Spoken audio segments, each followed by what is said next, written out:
Boa tarde, gente. Vamos ver se agora vai a live de ontem. Esperar vocês entrarem aí. Já tem gente entrando. Boa tarde para todo mundo. Ontem a gente não conseguiu fazer a live, né? Tava bugando. Madalena não conseguiu conexão. Então a gente remarcou para hoje à tarde. E daqui a pouco ela vai estar entrando aí. Se Deus quiser, hoje vai dar certo. O tema da live de hoje, ela vai falar sobre teologia. Ela vai trazer uma palavra pra gente, explicando tudo que a gente tá vivendo à luz da Bíblia. E eu já queria antecipar pra vocês também. Eu tô olhando aqui pra baixo, gente, que eu tô olhando se ela entra. Eu já queria antecipar pra vocês também a questão da programação da semana. Daqui a pouco, né, às 17 horas, a gente vai ter a live com vocês, as seguidoras. Quem quiser participar vai poder participar. Vocês vão entrar, quem quiser deixar uma palavra, quem quiser cantar, deixar um versículo, pode solicitar e a gente vai estar entrando. Madá acabou de entrar, ela vai fazer a solicitação agora. Amanhã a gente vai ter uma live. Terapeuta Laís Gondim, vocês já conhecem ela, já tenho parceria com ela. E ela vai estar aqui ensinando a gente alguns alongamentos e também... Entrou! Glória! Hoje conseguimos! Finalmente! O dia era hoje mesmo. É verdade. Paz do Senhor, Madá. Amém. Paz do Senhor, pessoal, também aí. Se apresente aí pro pessoal. Pronto. Paz do Senhor, pessoal. Eu sou Madalena. Podem me chamar de Madá, certo? Estamos em casa. E mais do que nunca, né? Nesses dias de quarentena, Literalmente em estamos casa. todos em casa. E nessas lives estamos todos muito próximos. Isso é uma coisa muito boa. Eu queria saber se você consegue me ouvir bem aí, Ravane. Eu não sei se a forma como eu coloquei o Tá som tá ótimo. bacana. E eu sou estudante de teologia, certo?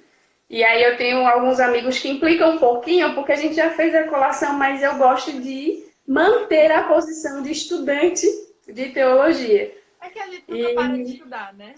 é, e assim, imagine a live de ontem sobre direito. E que dá aquela agoniazinha porque direito pode mudar a qualquer hora, a qualquer instante as informações. Em teologia não muda.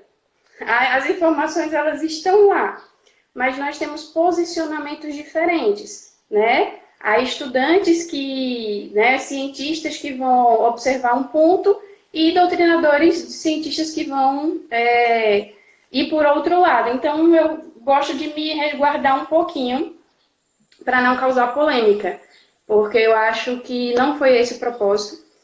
Quando eu decidi começar teologia, foi porque eu estava como professora da escola dominical e eu senti necessidade de cada vez mais a gente trazer conhecimento, né, para nós e para os outros.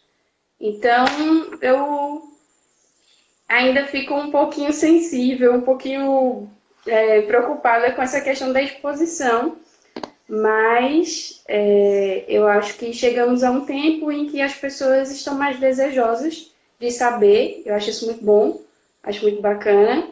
E estamos aqui. Ótimo. Madá, sinta-se em casa, como você já falou, né? A live é sua. Fique à vontade aí para fazer como você planejou, o seu roteiro, tudo certinho.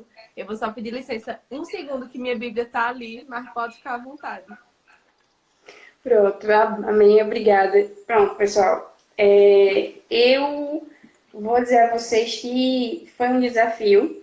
Eu vinha acompanhando as meninas, comecei principalmente, acho que com Tâmara e com Ravane, vendo já alguns indícios delas já postando algumas coisas, observando que esse período de quarentena faria com que as pessoas tivessem mais essa necessidade de ter algum conteúdo fora, como é que eu posso dizer, não sei, Da rotina. sensacionalismo, fora pavor, fora tanta coisa, né, que inquieta as pessoas.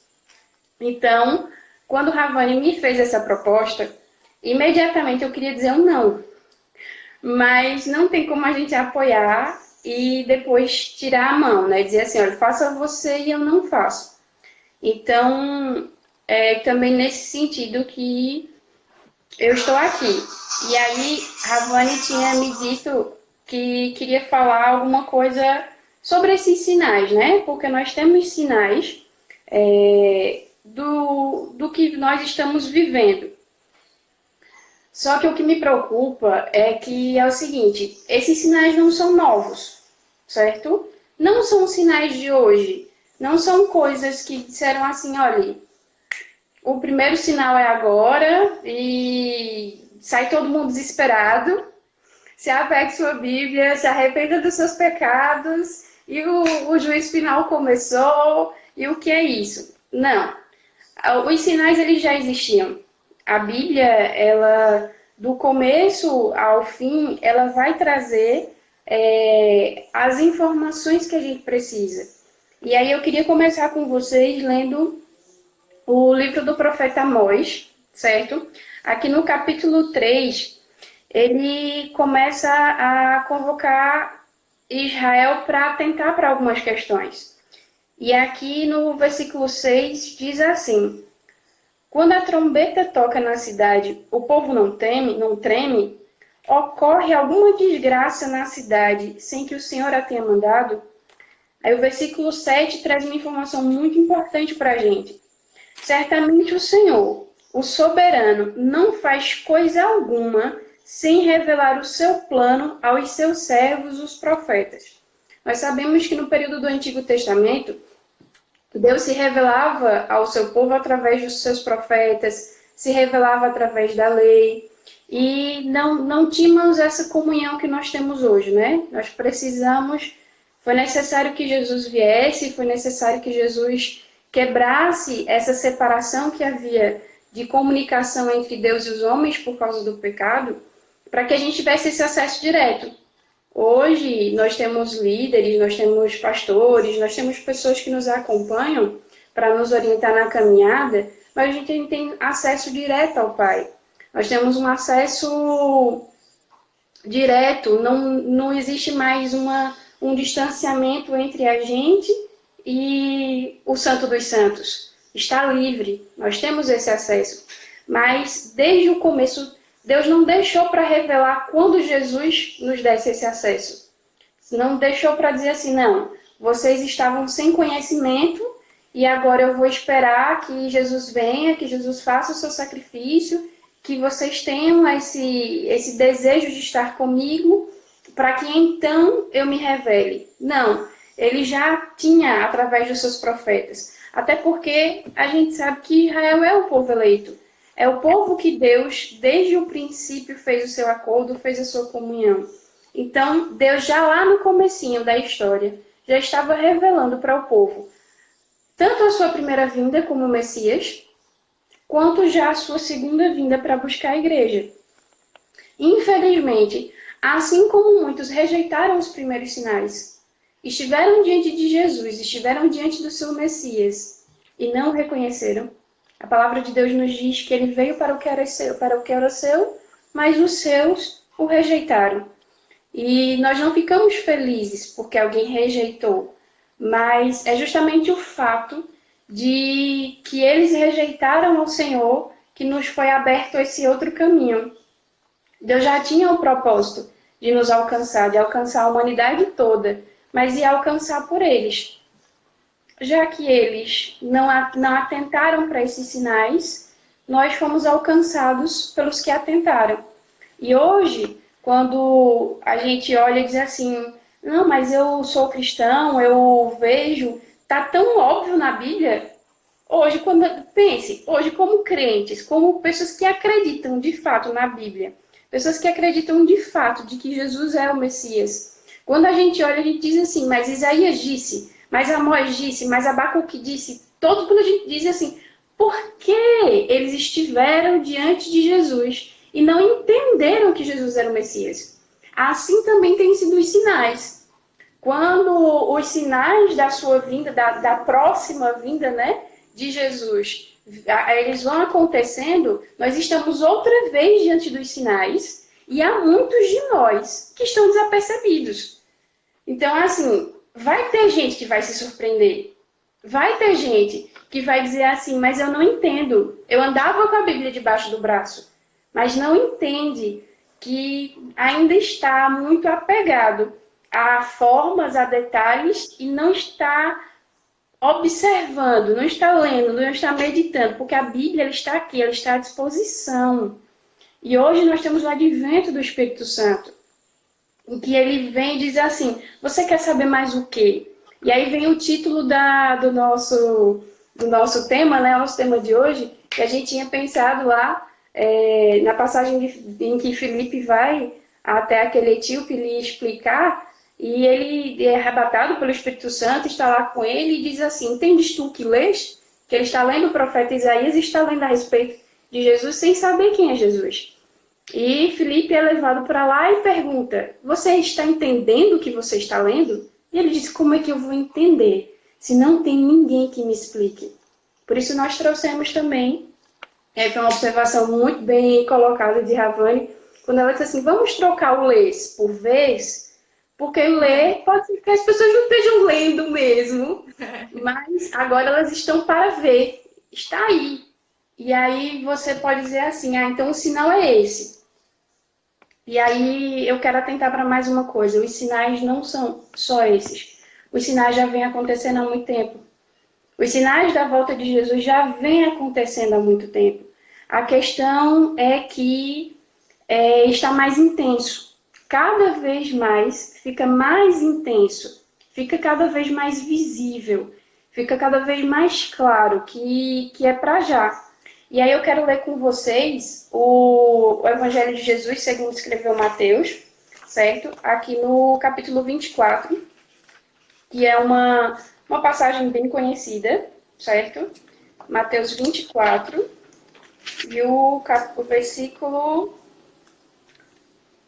Aqui, a partir do 24.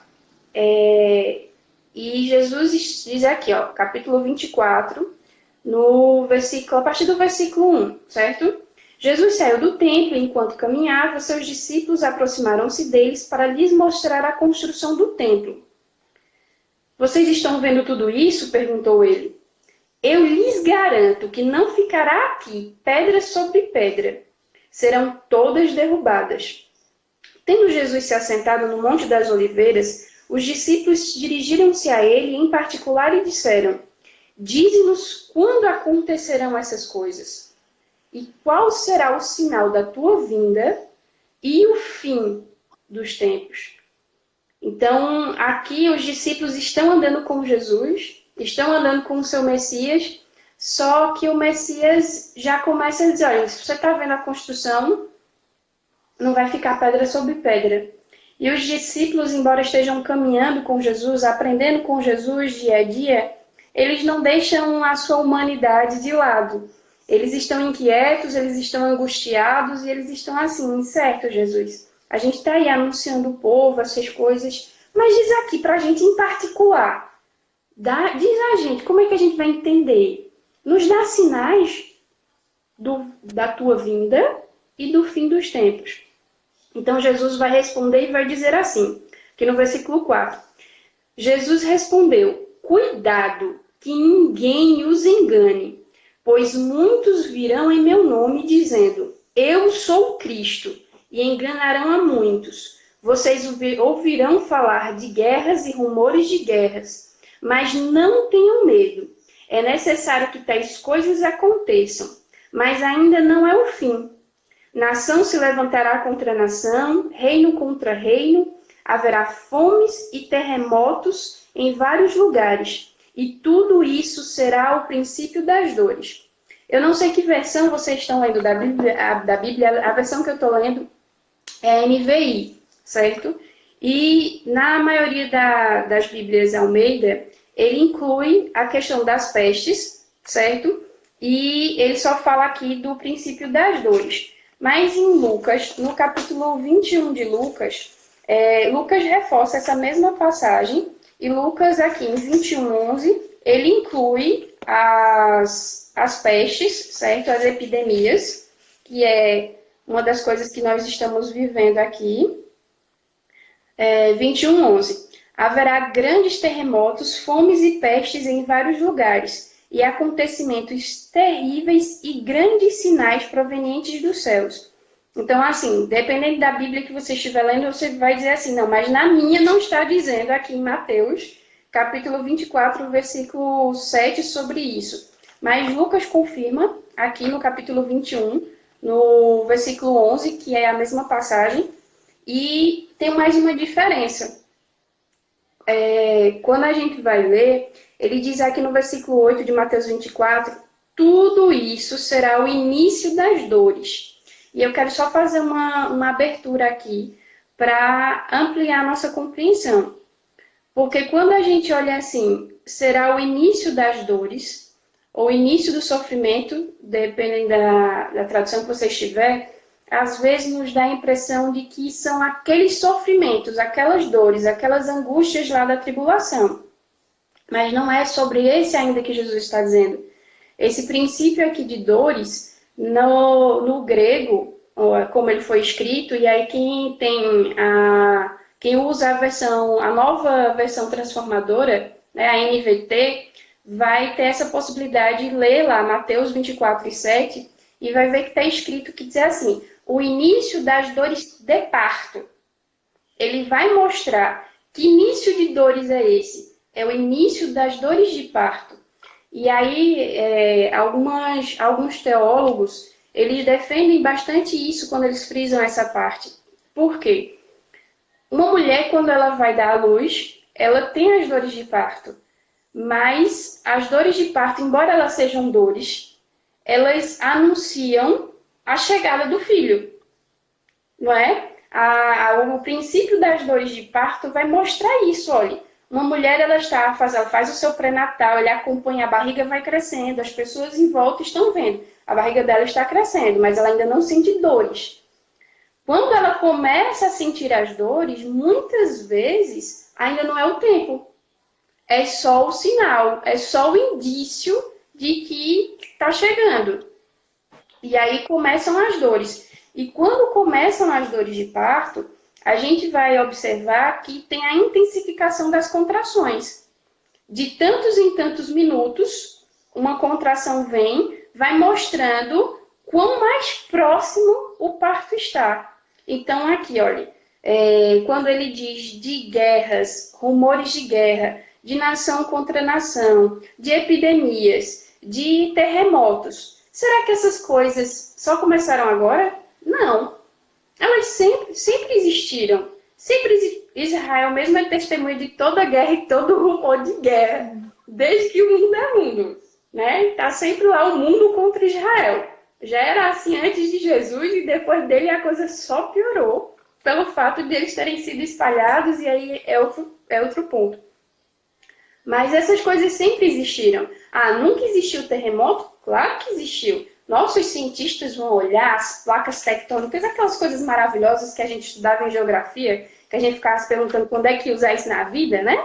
Então, assim, já existiam terremotos, já existiam várias coisas, epidemias sempre existiram, né? Desde as pragas do Egito, a gente já vê que existiam, de alguma forma, pestes. A questão é a intensidade desses sinais, como as contrações da mulher que está com as dores de parto. Quando os sinais, quando as dores vão se intensificando, quando vai ficando mais curto entre uma contração e a outra, não é o sinal, a bolsa estoura, as contrações vão aumentando, ela vai se embora para o hospital. Ou ela chama a sua parteira, ela faz aquilo que ela se preparou. A mulher, ela teve, em média, 9 meses para se preparar para esse momento. O seu esposo teve 9 meses para se preparar para esse momento. O seu médico que o acompanha teve esse mesmo período. Então, é preciso que a gente olhe para isso não com desespero. Não é para olhar... Olha, tem gente que não quer nem abrir o livro de Apocalipse.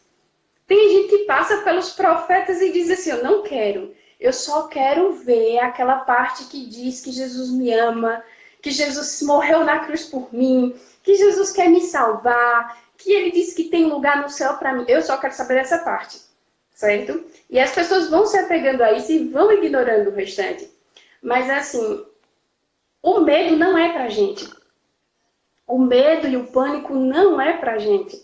Pra gente, os sinais, a expectativa são apenas para nos dizer assim, olha, vai nascer um tempo novo.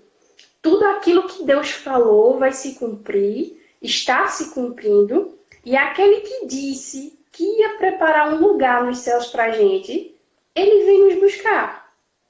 Então, assim, se eu sei que meu Deus, que o meu Jesus vem me buscar, por que que eu olho para essas coisas e eu me desespero? Por que que eu vou questionar a economia X, a economia Y? Por que eu vou questionar? E aí eu vou trazer teologia, como eu trago também agora os cientistas, os médicos. Se Ravane quiser, ela tem um médico hoje. Se ela quiser fazer uma live na próxima semana, ela consegue um médico para dizer que a pandemia é controlável e ela vai conseguir um médico para dizer que ela não é controlável. A mesma coisa a gente tem em teologia. A gente vai encontrar um teólogo que vai dizer isso e a gente vai encontrar um teólogo que queira dizer outra coisa. E cada um vai tentar trazer os seus argumentos. No entanto, a Bíblia ela continua lá, parada. Certinha, quietinha. O que Jesus falou, falou. Ele não voltou atrás. Os sinais vão mostrando o cumprimento das coisas. Entre os sinais, nós temos Israel como referência. Deus disse lá na sua profecia, no capítulo 37 de Ezequiel, quando ele fala do vale de ossos secos, ele explica, esta é a casa de Israel. Às vezes a gente, né, diz, Jesus, faz comigo como os ossos secos, faz assim, assim. Claro que a gente pode trazer no sentido de reflexão, mas está lá escrito. Leia capítulo 37 do profeta Ezequiel, que você vai ler que Jesus, que o profeta, que Deus, pelo profeta explica. Essa é a casa de Israel. Está dizendo o que é. E aí, quando ele faz essa observação, ele vai dizendo, olha, tem ossos, vou juntar os ossos, vou dar pele, vou dar carne, e vai dizendo todas essas coisas que vão acontecer com Israel. E nós já vimos muito se cumprir, né? Israel foi espalhado, Israel foi pisoteado. A gente tem, quando a gente olha para a história de Israel, o Israel recente, né? Não é nem Israel antes de Cristo, é o Israel recente. Quantas coisas Israel já não passou? Quando a gente vê o que os judeus passaram por todo o mundo, e aí no Brasil a gente também tem essa dor, nós expulsamos os judeus, né? Os judeus, a gente expulsou eles, a gente, né? A gente olha assim, meu Deus, como o Brasil poderia ser ainda mais próspero, porque nós tínhamos um povo que faz parte do povo eleito e nós o rejeitamos. Mas graças a Deus, e aí agradeço a todos os brasileiros em geral que têm amado Israel, né, que têm orado pela paz em Israel. E Israel passou por todas essas dificuldades, por todas essas humilhações. Mas quando nós olhamos, Israel voltou a ser nação num dia. Israel voltou a ser nação. Em 1948, salvo engano, Israel volta a ser nação. Ele é constituído uma nação nova. Ele estava espalhado pelo mundo todo, mas eles se unem e voltam a ser uma nação. Jerusalém volta para ficar, ainda que se discuta bastante isso, e às vezes até nas faculdades se fazem, né, o julgamento, né, afinal Israel pertence a quem? São uma das coisas em direito que o pessoal usa muito para ver, em direito internacional. Mas a gente já vê Israel, já vê Jerusalém com acesso, com o povo de Israel com acesso a Jerusalém. Já vê vários países reconhecendo que Jerusalém é, na verdade, a capital de Israel. Faltam poucos sinais a respeito de Israel, e um deles é a reconstrução do templo. E aí muito se discute se a reconstrução do templo, né, o templo que foi destruído lá no ano 70 depois de Cristo, como Jesus disse, né? Então, quando o templo for reconstruído outra vez, este é o último sinal em respeito a Israel, certo? Nós temos várias classificações de sinais. Nós temos os sinais no mundo e temos os sinais em relação a Israel. Então, de Israel, Só falta a gente ver o cumprimento do templo, da construção do templo. E aí, meu amigo Denis que está olhando, o Templo de Salomão lá em São Paulo não vale não, viu? Não vale não, viu? Mas, então, assim, nós temos a questão do mundo também, né? Nós temos os sinais na natureza, nós temos o sinal na sociedade, nós temos o sinal dentro, os sinais que envolvem a igreja. A gente vê muito escândalos, a gente vê muito uns traindo aos outros, a gente vê muito trazendo novas profecias, novas coisas que a Bíblia não disse, certo? Uma coisa, como eu disse, é interpretação, certo? É o posicionamento de um teólogo para outro, com base em determinado ponto, discutir se esse costume é válido ou não. Costumes são questionáveis, certo? Mas o dogma não, certo? Aquilo que é o ponto central da Bíblia é o ponto central da Bíblia. A gente não pode, não dá para de repente eu olhar para a Bíblia e vou tirar Jesus. Vou tirar algo que não dá para fazer sem. Nós estamos no momento em que o desespero de muita gente faz abraçar a primeira palavra bonita, certo? E aí, como eu disse, há pessoas que sequer querem olhar para o livro do Apocalipse porque não querem essa parte. Então, da mesma forma, as pessoas estão escolhendo. E aí eu vi uma pregação um dia desse, de um dos nossos presbíteros, dando um culto de doutrina, e ele dizendo assim que às vezes as pessoas estão fazendo da Bíblia uma caixinha de promessas. Aquela caixinha, não sei se vocês... Se é do tempo de vocês... Eu comprei na loja de Osiel. Pronto! E eu tinha até uma casinha, ela era linda, maravilhosa. E a gente abria aquela caixinha e só vinha versículo bom, gente. Só vinha versículo que a gente olhava e dizia assim, ai, que coisa maravilhosa. E às vezes a gente quer olhar só para isso e não quer olhar o contexto. É fácil eu dizer aqui, quando a gente estava lendo Amós 3 e 7, e dizer que Deus não deixou de revelar as coisas aos seus profetas. Mas eu não posso esquecer de ler o restante do livro e ver que tem peso, que tem castigo, que tem dor, que tem aflição. Porque tudo isso está escrito não para a gente se desesperar, como eu disse, não para a gente se angustiar, não para a gente sair comendo tudo que comprou para a quarentena, né? Dizer assim, vai acabar o mundo, acabou-se o mundo, eu vou viver, eu vou esquecer minha dieta, eu vou esquecer isso. Eu esqueci um pouquinho, tá, gente? Mas isso é outra coisa. Então, eu vou esquecer isso e vou esquecer aquilo porque não importa, eu não vou mais economizar, eu vou gastar logo todo o meu dinheiro. Quando isso acabar, eu vou pegar meu dinheiro todo e vou viajar pelo mundo, porque vai que, né? Vai que o fim do mundo não é agora, mas é depois. Então, não é para entrar em desespero. É apenas para saber o porquê, o para quê e o que eu vou fazer com isso. Porque, assim, por que Deus deixou escrito? Se lá, quando eu leio Deuteronômio 29, eu sei que Deus deixou coisas ocultas, que tem mistérios que Deus não nos revelou porque não é importante agora para a gente saber. Não é interessante, não é conveniente, não é do propósito da gente saber. Então, se ele diz que tem coisas que ele não revela, por que ele revelou outras? Para ignorar? Para eu pegar, eu amo Bíblia, gente. Eu tenho uma de cada versão, eu tenho uma de estudo para isso, e ainda tenho pouco. Mas não é para isso só. É para ler, é para instigar, é para a gente estudar e dizer assim, Senhor, me revela. Nós temos a palavra, ela está escrita.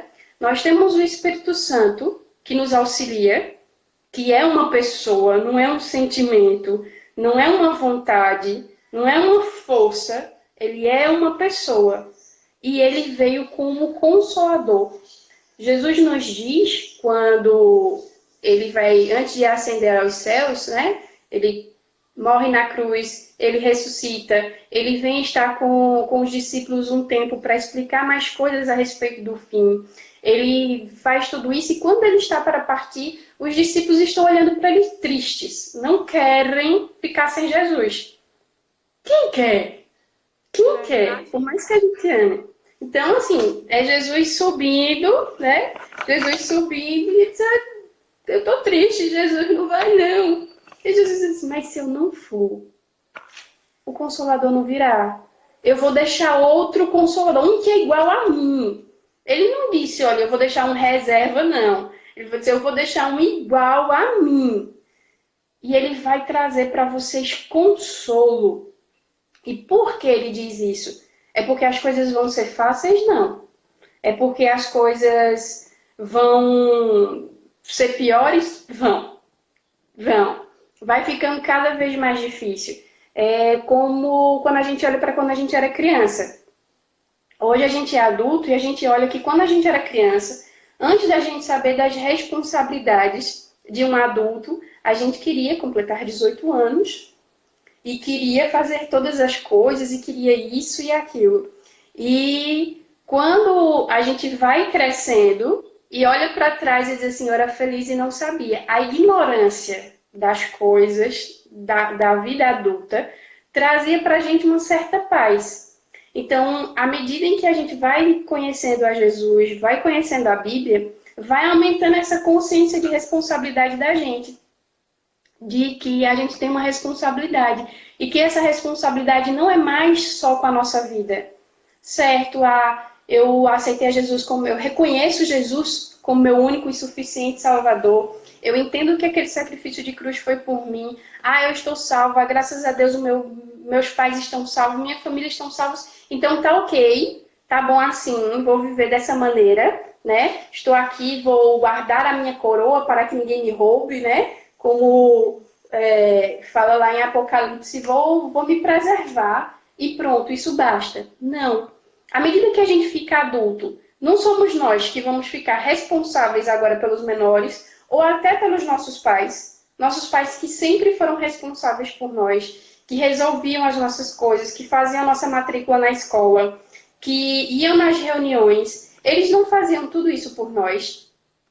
À medida que a gente vai ficando adulto, e principalmente com a tecnologia que a gente tem hoje, os nossos pais vão ficando dependentes da gente.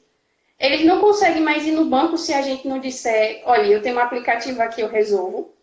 Eles não compram mais passagens, eles esperam a gente resolver as coisas, porque estão cientes de que a gente tem um acesso melhor à tecnologia, a gente tem um acesso de conhecimento diferenciado, e eles vão ficando dependentes da gente.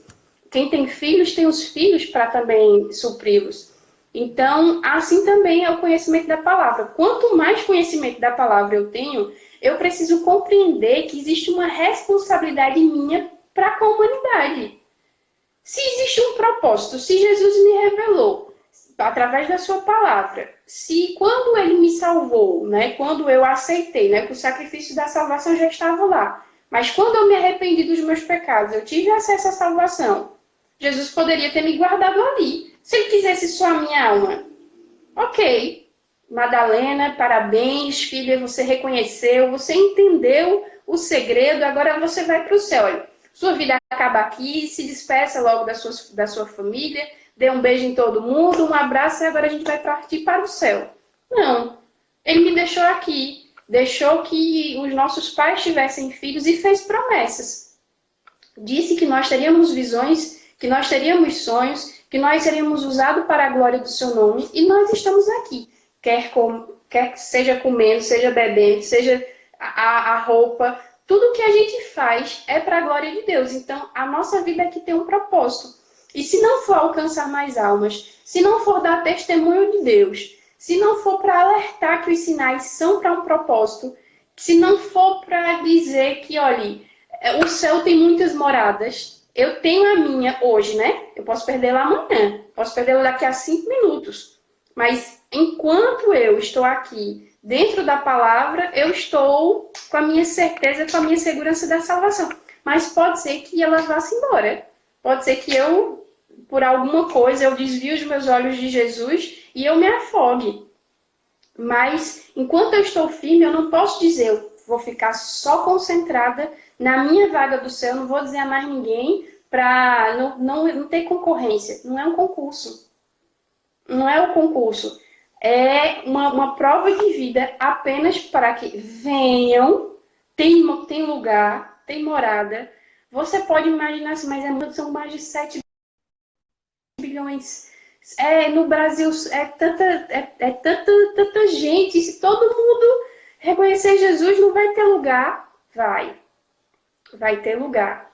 Tem lugar para todo mundo. E Jesus vai dizer isso, de que se não fosse ter lugar, ele não teria dito que ia preparar esse lugar. Ele disse que ia preparar porque tem. E eu não acredito em alguém que sirva a Jesus com amor, com dedicação e queira chegar lá no céu, olhar para a cidade celestial, olhar para o seu aposento, vamos dizer assim, né, o seu quarto, né, o lugar que está combinado para ele, e saber que o quarto do lado está vazio. Porque deixou de anunciar a Deus alguém. E anunciar o evangelho nem sempre é bater de porta em porta. Isso é muito importante. A campanha evangelizadora não pode parar. Precisa ir ganhando almas. Mas essa pandemia agora, esse momento que a gente está vivendo, que está todo mundo trancado em casa, mas está aqui, eu, você e mais não sei quantas pessoas acompanhando a gente. Ontem que a gente nem conseguiu fazer a live, porque era um monte de gente fazendo live ao mesmo tempo. Participei, até visualizei outros cultos que o pessoal estava fazendo.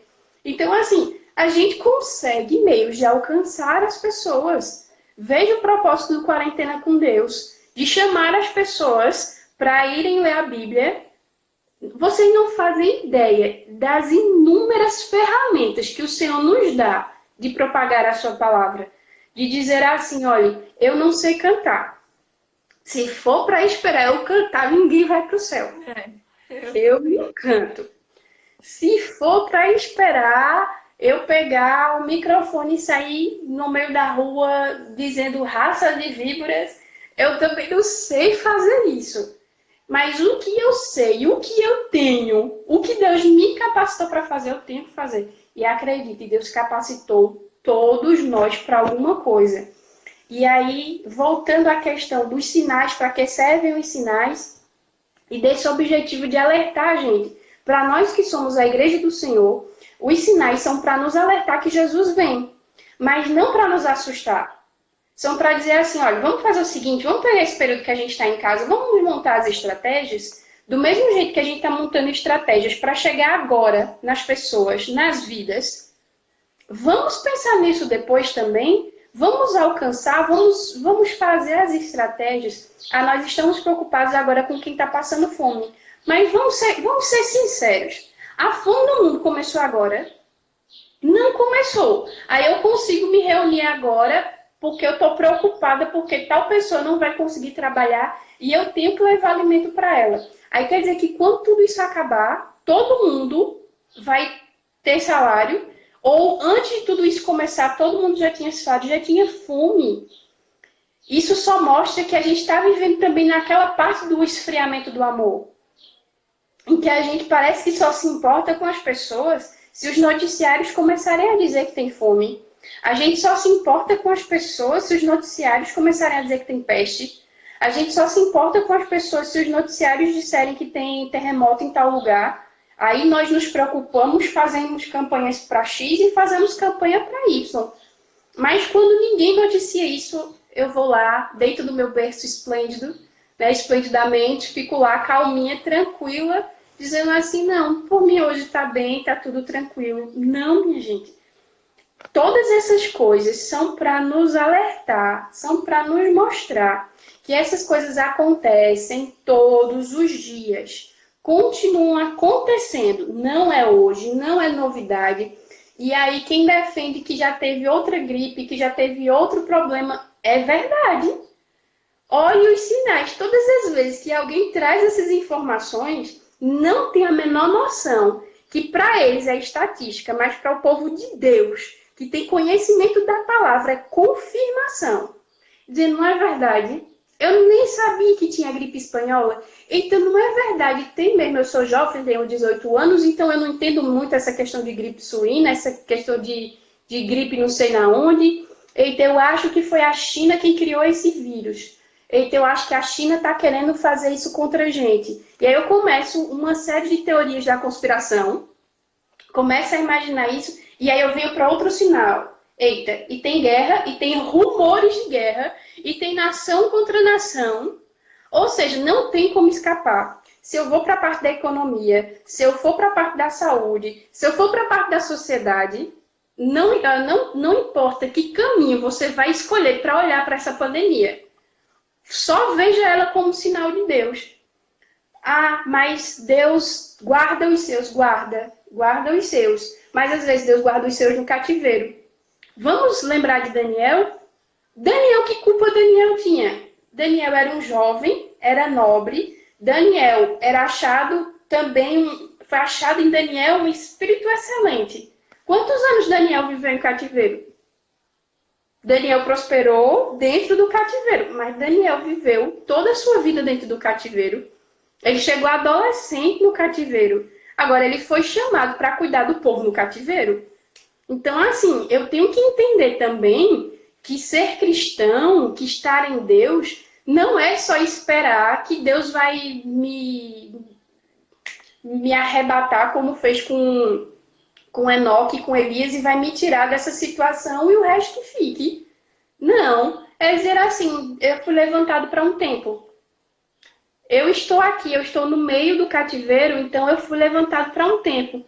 Para mim, para você, eu conheço a sua família, eu sei que não é dificuldade a gente ficar em casa. Entendeu? Eu falo sempre com a minha mãe, aí vou conversar sobre a Bíblia. Aí a minha família criou minha prima Manuela criou um grupo da família para fazer um culto em quarentena. E assim, eu sou uma pessoa crente, mas acho que eu nunca fui tão crente na minha vida. Eu nunca fui a tanto culto na minha vida. Acho que eu nunca li tanto a Bíblia, é a mesma coisa assim, de tanto que nós estamos cercados desse ambiente, mas nós estamos trancados em casa. Mas o que eu queria dizer é o seguinte: para mim, para você e para outras pessoas que já têm uma boa convivência com a sua família, ficar em casa não é o problema. A gente tem o medo das preocupações de comida, a gente tem outras preocupações, mas a convivência familiar para a gente não é o problema. Mas você sabe que para muitas pessoas é.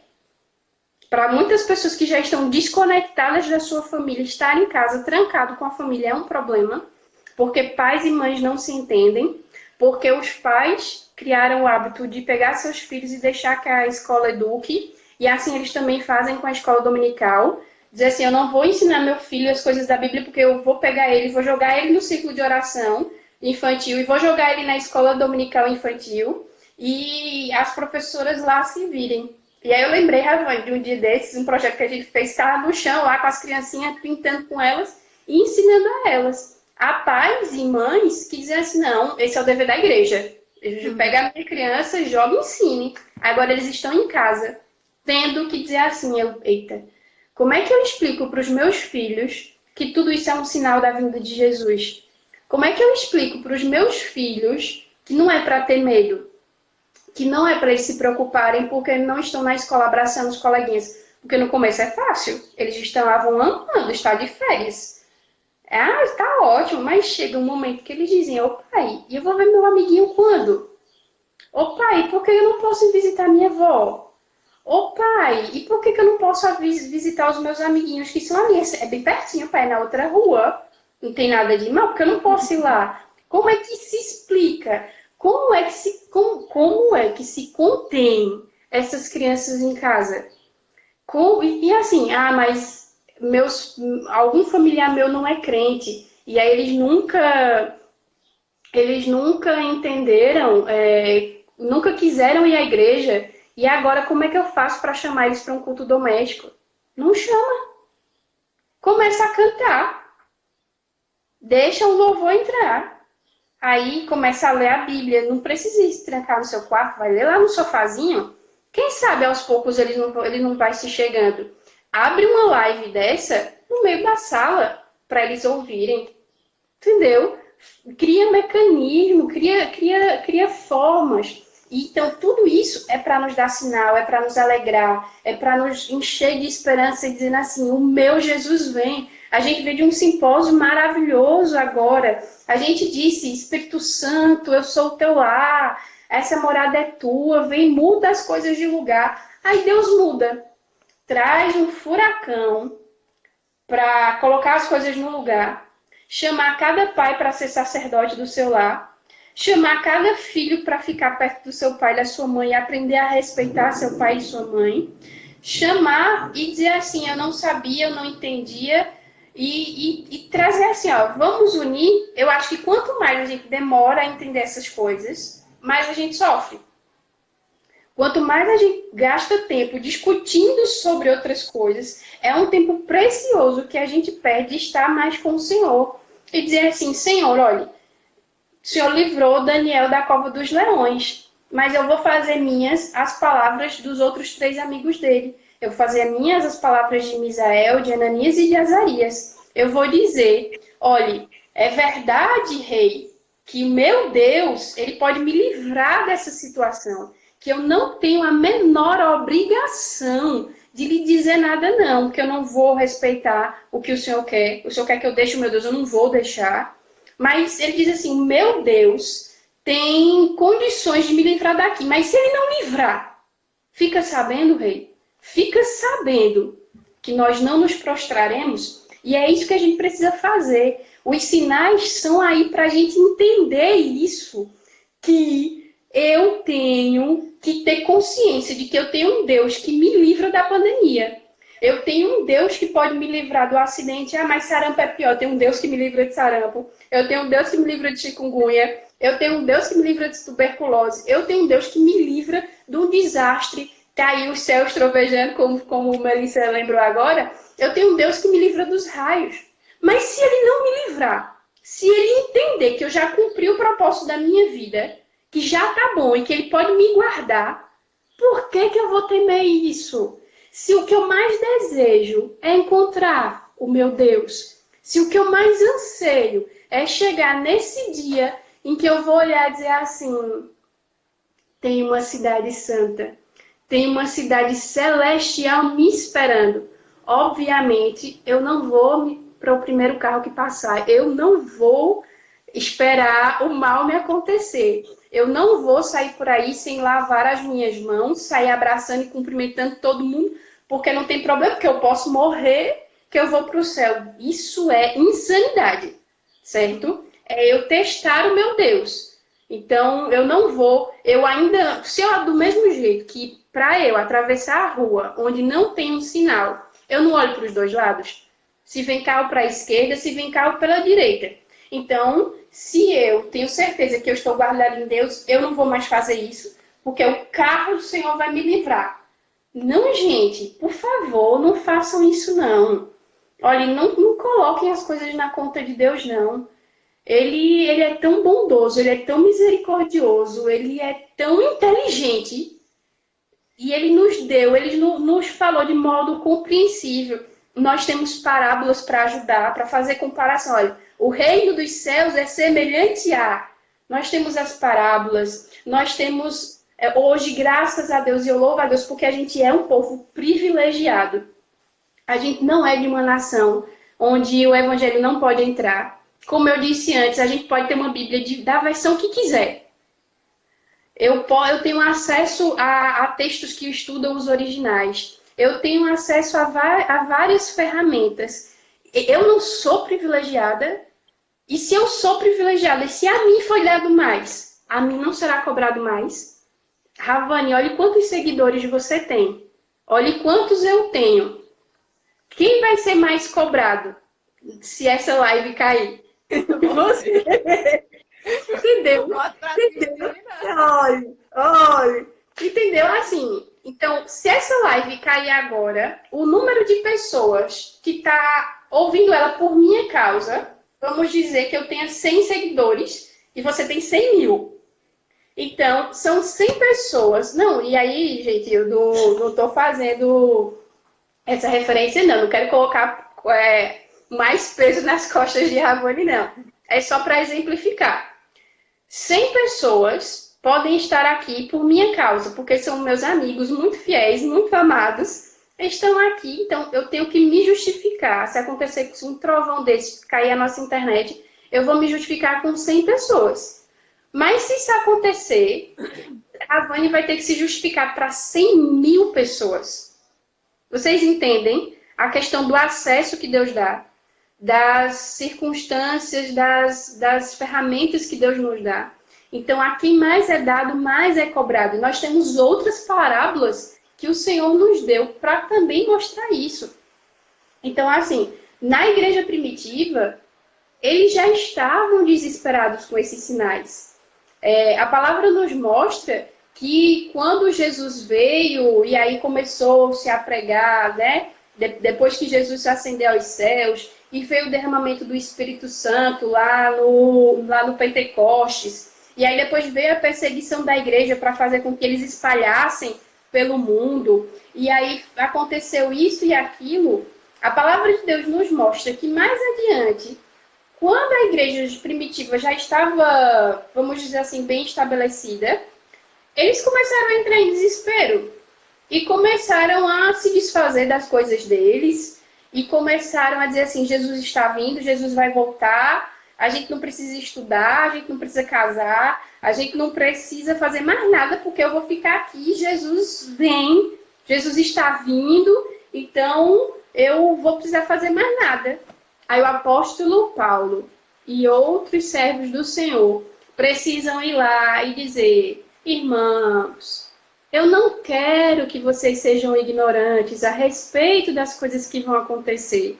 E aí começa a dizer como vai ser com os mortos, se a gente vai ver ou não vai ver os que já morreram, porque eles começaram a ficar com medo, dizendo assim, eita, quem morreu antes do arrebatamento não vai ser salvo. E eles começaram a se desesperar com uma série de coisas. Por quê? Porque havia pessoas que estavam mandando cartas até como se fossem Paulo.